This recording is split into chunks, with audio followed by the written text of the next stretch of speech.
क्यों नहीं हो पा रहा है हमारे हृदय में राधा प्रकाश, मतलब परम आनंद? क्योंकि हमारे शरीर की, हमारे अंतःकरण की, हमारे स्वभाव की एक एक वृत्ति भोगों में अभी तक लगी रही है। बहुत ध्यान से सुनने योग्य है। समस्त संसार के प्राणी जितने भी हैं उन सब में भोग प्रधानता है। काम से उत्पन्न हुए सबके अंदर काम चेष्टा है, चाहे वो चींटी से लेकर के ब्रह्मा तक कोई न हो। जिन्होंने ब्रह्मबोध या भगवत प्रेम प्राप्त कर लिया है वही जीवन मुक्त महात्मा इस फांसी से अलग हैं, नहीं सांप के गले में फांसी पड़ी हुई है काम की। समस्त संसार प्राणी भोग सुख की कामना में लिप्त हैं। सभी के मन में एक लालसा लगी रहती, ये भोगूं, ये चखूं, ये देखूं, ये सूंघूं, वहां जाऊं, मुझे आनंद मिल जाएगा। आनंद की प्राप्ति के लिए प्रकृतिजन्य स्थान, वस्तु, व्यक्ति, इनके भोग की आकांक्षा। बहुत ध्यान से समझिए, समस्त प्राणियों की रचना ही ऐसी है कि भोगाकर्षण इतनी जोर का है, देखना, सुनना, चखना, भोगना, स्पर्श करना,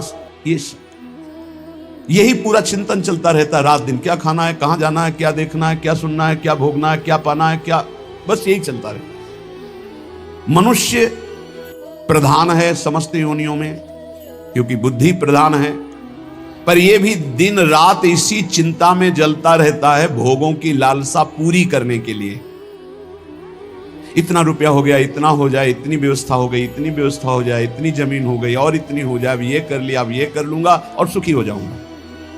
पर वो जलता रहता है चिंता, शोक, भय। इस काम भोग को लेकर के बुद्धि प्रधान मनुष्य ज्यादा भ्रष्ट हो रहा है, क्योंकि ऊंचे चढ़े हुए को देखा जाता है, जो नीचे गिरा पड़ा है वो तो पड़ा ही है। अन्य योनियां तो मूढ़ता प्रधान है, पर मनुष्य योनि बुद्धि प्रधान है। इसमें विवेक जागृत करके परमात्मा तत्व का साक्षात्कार करने की योग्यता है। भोगों की प्रधानता होने के कारण मनुष्य शरीर इतना महान है कि वो ब्रह्म तत्व का साक्षात्कार करने की योग्यता रखता है, पर भोगों के आकर्षण के कारण वो दुख पर दुख भोगता हुआ उसी दुख की ओर जा रहा है। दुख पर दुख भोगता हुआ वो उन्हीं दुखों की तरफ जा रहा है जहां और दुख योनयः, जहां से दुख प्रकट होता है। यह भोग कामना मनुष्य में जो दिव्य शक्तियां हैं, जो दिव्य ज्ञान है, बहुत ध्यान देने योग्य बात है। मनुष्य में जो दिव्य शक्तियां हैं, दिव्य ज्ञान है, दिव्य आनंद है, उसको ये भोग वासना ढक देती है। तीन प्रकार से ढकती है। जैसे दर्पण में मल जमा हो जाता है, जैसे आग राख और धुएं से ढकी होती है, होती अंदर आग है।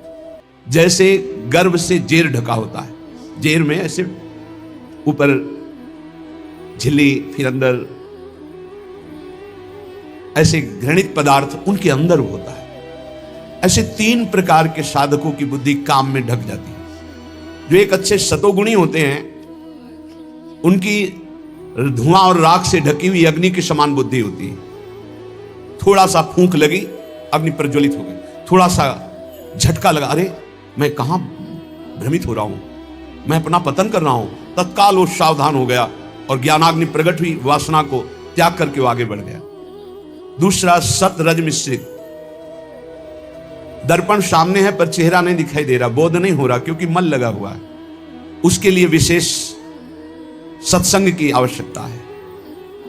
जब बार बार सत्संग सुने तब उसको चेतना जागृत होती है, अरे मैं गलत हूं, मैं गलत मार्ग में जा रहा हूं। जे भी ऐसे फेरा गया हाथ, मल हटा, सिर्फ प्रतिबिंब दिखाई देने लगा। ऐसे ही जे भी उसको सत्संग के द्वारा विवेक हुआ, उसने वासना का त्याग किया, शुद्ध ज्ञान जागृत हो गया। तीसरा, जैसे वो जेर में ढका हुआ गर्भ, सत्य क्या है, सत्य क्या है, बिल्कुल बोध नहीं। इनके लिए बहुत काल सत्संग की जरूरत है। जब बहुकाल करी सत्संगा, तब ही हो सब संशय भंगा। जब बहुत काल सत्संग होता तब इनको चेतना जागृत होती है, अरे मैं गलत हूं। नहीं, काफी समय तक सत्संग करते हुए भी असदाचरण होते रहते हैं। जब सत्संग बहुत काल किया जाता है तो श्रवण मात्र से हृदय पवित्र होता है। जब हृदय पवित्र होता है तब चेतना जा रही मैं कहां भ्रमित हो रहा हूं। वो काम भोग वासना के कारण अपने ज्ञान को ढका, अपनी शक्तियों को भूला हुआ, अपने आनंद स्वरूप को भूला हुआ, जहां अधिक दुख भोगना है उसी भोगों की तरफ बढ़ता जाता है। काम कलुषित हृदय इस विष को अमृत मानकर खाने के लिए ललचाने लगता है। ये काम तब हटाना मुश्किल बन जाता है जब पवित्र प्रेम का रूप इसे दिया जाता है। पवित्र प्रेम का नाम इस जब भयानक मलिन आचरण काम को दिया जाता है तब यह हटना मुश्किल हो जाता है। कांच और हीरा देखने में एक जैसा दिखाई देता है, पर दोनों में महान अंतर होता है। एक 10-20 रुपया का मिल जाएगा इधर, और एक करोड़ों का बिकता है हीरा, और उसकी पहचान केवल जौहरी जानता है। पहचान होती है एक घन का प्रहार करो कांच चकनाचूर हो जाएगा, और हीरा ज्यों का त्यों चमकता हुआ वैसे ही रहेगा। ऐसे ही काम और प्रेम में अंतर है। काम सुख वांछा, जहां प्रतिकूलता है तो चूर चूर हो जाएगा वो, और प्रेम प्रतिकूलता में निखार आता है। कोई असली प्रेमी ही पहचानता है कि प्रेम किसे कहते हैं और काम किसे कहते हैं। बिरले ही कोई होते हैं जो प्रेम को जानते नहीं तो काम को ही प्रेम मान लेते हैं। प्रेम शून्य काम भाव को प्रेम मानकर जब स्वीकार कर लिया जाता है तब इसको दूर करना बहुत कठिन होता है, क्योंकि दोष को दोष मान लिया जाए तो निकल जाएगा, गुण मान लिया जाए तो बहुत कठिन होता है निकल पाना। काम अंधा होता है, प्रेम निर्मल तेजोमय भास्कर के समान होता है। जैसे अंधा मनुष्य कम से कम अपने को तो जानता है, लेकिन कामांध पुरुष तो अपने को भी नहीं जानता कि मैं क्या करने जा रहा हूं, क्या कर रहा हूं, क्यों कर रहा हूं, इसका परिणाम क्या होगा, वो इसे नहीं जान पाता। हुआ मदांधो, अंधों में अंधा बड़ा कौन है? बोले मदना तुरोवा, जिसे काम व्याप्त कर लिया, अधीन कर लिया, सबसे बड़ा अंधा है, उसको कुछ नहीं दिखाई देता। कामांध मनुष्य अपने हित को भी नहीं जानता, इसलिए अंधों में बड़ा अंधा कामांध है। काम उदय होने पर विद्वान की विद्वता, त्यागी का त्याग, तपस्वी की तपस्या, साधु की साधुता, वैरागी का वैराग्य क्षण मात्र में नष्ट हो जाता है, क्षण मात्र में नष्ट हो जाता है। कामांध मनुष्य अपना तो कल्याण कर ही नहीं सकता, बल्कि उल्टा अपना सर्वनाश कर लेता है। काम की दृष्टि अधा होती है, अधोअंगों में होती है, जनेंद्री में, जनेंद्री की तृप्ति में या और इंद्रियों की तृप्ति में। प्रेम का लक्ष्य ऊर्ध्वतम होता है, दिव्य होता है, चैतन्य घन होता है, और वो सिर्फ श्री कृष्ण से होता है, हरि से होता है, प्रभु से होता है। काम आत्मबंधन, प्रेम जीवन मुक्तता। प्रेम से दिव्य भगवदानंद का दुर्लभ आस्वादन मिलता है। काम प्रतिपल हृदय को जलाता रहता है, शरीर की शक्ति को क्षीण करता रहता है। किसी भी काम में मन न लगना, कोई भी कार्य सुचारू पूर्वक न होना, ये बहुत दुर्गति कर देता है। कामेर तात्पर्य निज संभोग केवल, कृष्ण सुख तात्पर्य प्रेम तो प्रबल। लोक धर्म, वेद धर्म, देह धर्म, कर्म, लज्जा धैर्य देह सुख, आत्म सुख मर्म, सर्व त्याग करिए करे कृष्णेर भजन, कृष्ण सुख हेतु करे प्रेमेर सेवन। अतएव कामे प्रेमे बहुत अंतर, कामंधतम प्रेम निर्मल भास्कर। जब मनुष्य की कामना शरीर में केंद्रित होती कि शरीर भोग कर सुखी होऊंगा, उसका ज्ञान ढक जाता है, उसकी दिव्य शक्ति ढक जाती है, उसका आनंद ढक जाता है और बड़ा नीच होता चला जाता है वो। और जब सत्संग के द्वारा हमारी चित्त वृत्ति केंद्रित होती परमात्मा में, प्रभु में, श्री कृष्ण में, श्री हरि में, प्रियाजू में, तब वो दिव्य प्रेम बनता है। प्रेम शब्द केवल भगवत चरणारविंद में जुड़ने से होगा। संसार में प्रेम नहीं होता, काम होता है, राग होता है, मोह होता है, आसक्ति होती है।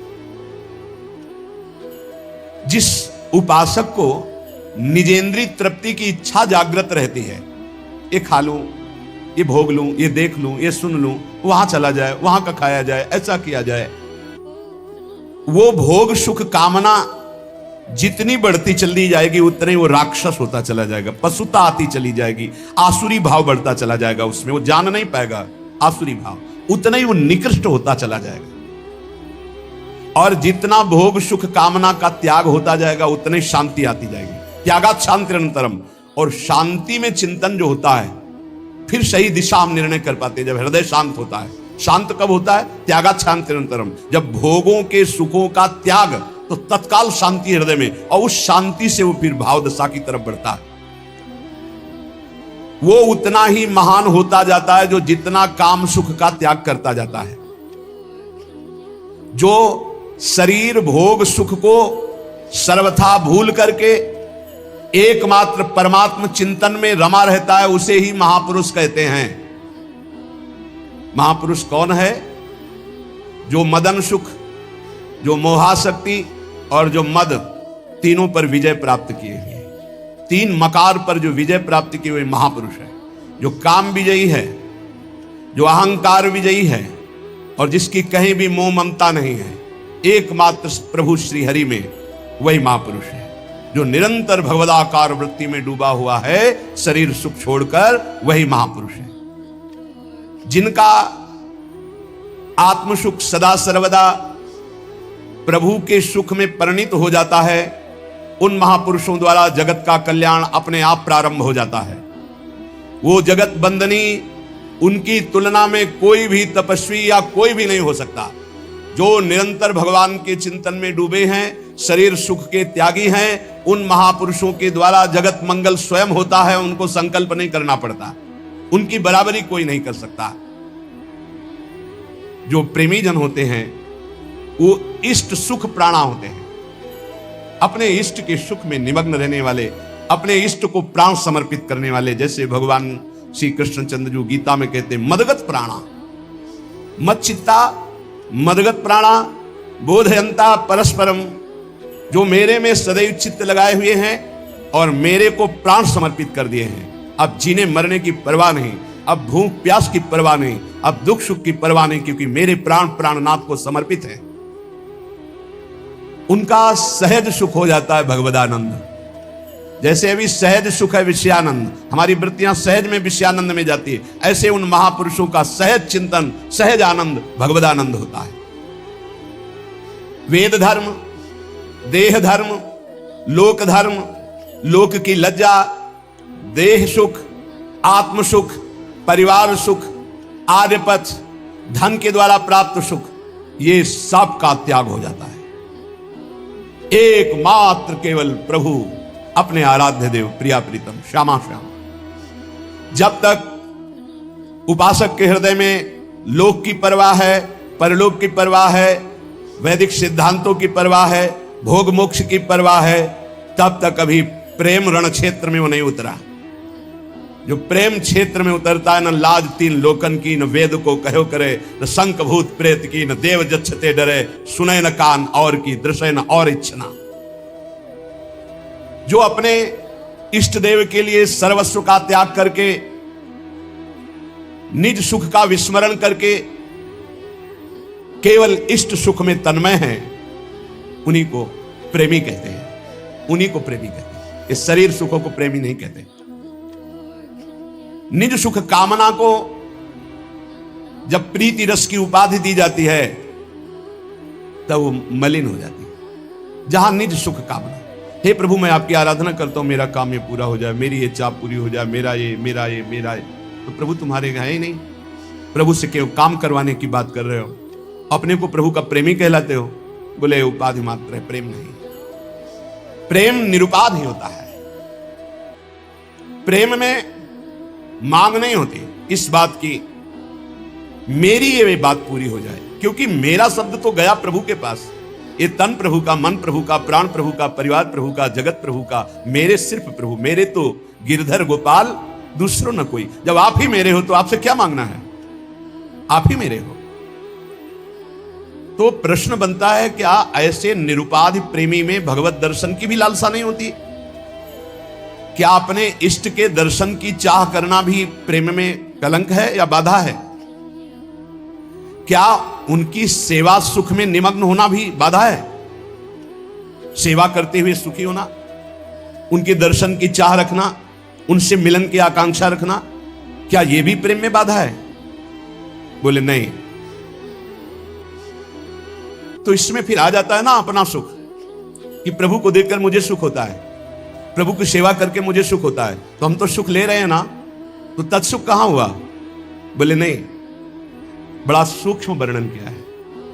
जब उपासक उपासना में तन्मय होता है तो उपास्य देव की मिलन की प्रबल आकांक्षा जगती है। ये उपासना का रंग है और इसे कामना नहीं कहते, इसे कामना नहीं। प्रभु के मिलन की चाह बंदनीय है और जगत की वस्तु व्यक्ति स्था की चाह यह निंदनीय है, यह त्याज्य है, यह बंदनीय है। तो इसमें स्वसुख तो होता ही है, प्रभु को देखकर भक्त को सुख होता है, फिर हां होता है, पर उससे कई गुना बढ़कर प्रभु को सुख होता है। प्रभु को सुखी देखकर वो उपासक और सुखी होता है, या सुख की होड़ लगी रहती है, तत्सुख की होड़ लगी रहती है। एक हृदय में महान उल्लास, मेरे प्रभु कब मिलेंगे, कब मिलेंगे, इसे विरह कहते हैं। ये प्रेम का स्वरूप है। ये चाह अचाह स्थिति से भी ऊपर की है, अचाह स्थिति से ऊपर की स्थिति है। कब मिलोगे प्यारे, कब मिलोगे? मिले हुए भी बार बार मिलन में एक नवीन मिलन, एक नवीन मिलन की चाह। जब उपासक उपास्य देव को देखता है तो उपास्य देव को देखने में जो उसे सुख होता है, उस सुख को देखकर उपास्य देव के हृदय जो आनंद समुद्र है उनमें उफान आता है। उनको सुखी देख करके उपासक का और सुख बढ़ता है। ये सुख बढ़ता ही रहता है निरंतर। उनका रूप लावण्य, इनकी प्यास जैसे जैसे बढ़ती वैसे वैसे रूप लावण्य बढ़ता है। ये कामना नहीं है, ये निष्कामता का फल है प्रेम। ये समुज्वल सुमधुर आनंद ज्योति प्रसरित उपासक जब अपने आराध्य देव को देखकर आनंदित होता है तो ये देखकर आराध्य देव और आनंदित होते हैं। आराध्य देव को आनंदित देखकर उपासक और आनंदित होता है। आनंद की वृद्धि अनंत काल तक चलती रहती है। प्रभु सुखत्वे प्रेमी सुखत्वम तत्सुखत्वेन पुनः प्रभु सुखत्वम, ये होड़ चलती रहती है। भगवान श्री कृष्णचंद्र जी कह रहे कि जैसे हमारी प्रेमी गोपीजन हैं,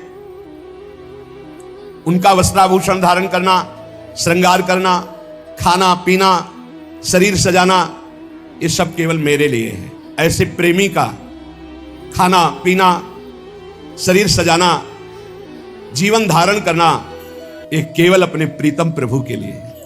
निजांगमपि या गोप्यो ममेति समुपासते ताभ्या परम न मे पार्थ निगूढ़ प्रेम भाजनम। अर्जुन, ये जो मेरी गोपियां हैं, ये अपने अंगों को मल मल करके साफ करती हैं, उपटन आदि अंग राग आदि से सजाती है। किस लिए? मेरी सेवा के लिए। मेरे निगूढ़ प्रेम पात्र गोपियां हैं। तो प्रेमी अपने देह की रक्षा करता है, वो ये मान के नहीं कि मेरी है, नहीं, ये प्रभु की धरोहर है, प्रभु की सेवा पात्र है।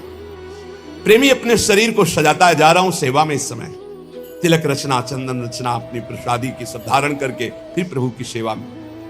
इलायची मुख में है प्रसादी कि कहीं मुख की दुर्गंध ना हो। इत्र शरीर में प्रसादी छिड़का हुआ, सज धज करके प्रभु की सेवा में जा रहा है। श्रृंगार सज्जा पहले अपनी, फिर श्री जी की। प्रसादी से अपने को सजाकर पावन होकर इष्ट देव के सुख में जीवन, इष्ट देव को समर्पित प्राण, इष्ट देव की निष्ठा, यही प्रेमामृत का पान कराती है। ये हमने उस प्रेम का इशारा किया जो वृषभानु दुलारी श्री लाडली जी के चरणों की आराधना से प्रकट होता है। आधाय मूर्धन यदा पुरदार गोप्या। तो जिन उपासकों को श्री लाडली जी के चरणों की उपासना का सौभाग्य मिला है, इस मार्ग में अनन्यता की आवश्यकता है। अनन्यता, जितनी जल्दी आप अनन्य हो जाओ उतना है। कई उपासकों से हम प्रार्थना करते हैं कि शाम के जैसे अनुपस्थित रहते हैं, शरीर अव्यवस्था, और सुबह हमारा इस तरह से समय श्री जी की सेवा में जाता है, तो एकांत का समय शाम से रात्रि तक हमें मिल जाता है कि हम अपनी एकांतिक वृत्ति से साथ, तो उस समय ऐसा ना समझो कि हम उपस्थित नहीं तो यहाँ आने की जरूरत नहीं। यहाँ आके जब बैठते हो आप, प्यारे जू के पद होते हैं, प्यारी जू की सेवा दर्शन करते हो, तो आप अपने कमरे में बैठकर उच्च कोटि की वैसी भावना नहीं कर सकते जैसा आपको यहाँ बैठने मात्र से फल मिलेगा। श्री जी के चरणों की स्वाभाविक अपनापन की जो स्थिति है वो बैठने से मिल जाएगी, विश्वास कीजिएगा। वैसे तुम्हें ज्ञान नहीं है इस बात का, लेकिन हमारे वचनों पर विश्वास कर लीजिए। यहां बैठने मात्र से जब वाणी जी का गायन हो रहा है, नाम कीर्तन हो रहा है, आपको कुछ समझ में नहीं आ रहा, लेकिन आपका विषय विष उतर रहा है। जैसे सांप काट ले, मंत्र झाड़ने वाला जब झाड़ता है तो मंत्र बोलते हैं, पर वैसे शब्दों से होता है तो समझ में नहीं आता क्या बोलते हैं, और विष उतर जाता है। ये हम किसी की कहे सुनी बात नहीं दे, ये हम देखी हुई बात कह रहे हैं। कोबरा सांप ने काटा था और सुबह से झाड़ना शुरू किया, 4 बजे तक पूरा स्वस्थ कर दिया, बिना किसी औषधि खवाए, बिना किसी अस्पताल गए। पर वो ऐसे मंत्र सिद्ध थे, ऐसे मंत्र सिद्ध थे, आप धोखे में ना पड़े। अब अस्पतालों में जाना चाहिए। एक बूंद पानी सुबह से नहीं पिया था वहां। जब उनको पानी पिलाने की बात हुई, जलपान आदि कुछ, तो उनका इस गांव का पानी नहीं पीऊंगा, ये हमारे मंत्र की सिद्धि है। अगर हम लोगों ने पानी पी लिया तो काम नहीं करेगा मंत्र। और देखा था 4-6 घंटे के अंतर्गत कोबरा सांप से पूरा शरीर नीला होने जा रहा था, नीम के पत्तियों से झाड़ झाड़ करके। ये हम किसी कही सुनी बात नहीं कह रहे, और ये देखी हुई बात कह रहे, बिल्कुल हम प्रमाणित बात कर रहे। पर वो मंत्र नहीं समझ में आ रहे थे क्या, पर विष उतर रहा था ना। ऐसे ही आप यहाँ बैठे हो, पता नहीं चल रहा क्या गा रहे हैं, पर वो आपका विष उतर रहा है मायाकृत, और आप निर्मल हो जाएंगे पक्का। हरिवंश महाप्रभु कहते हैं, जय श्री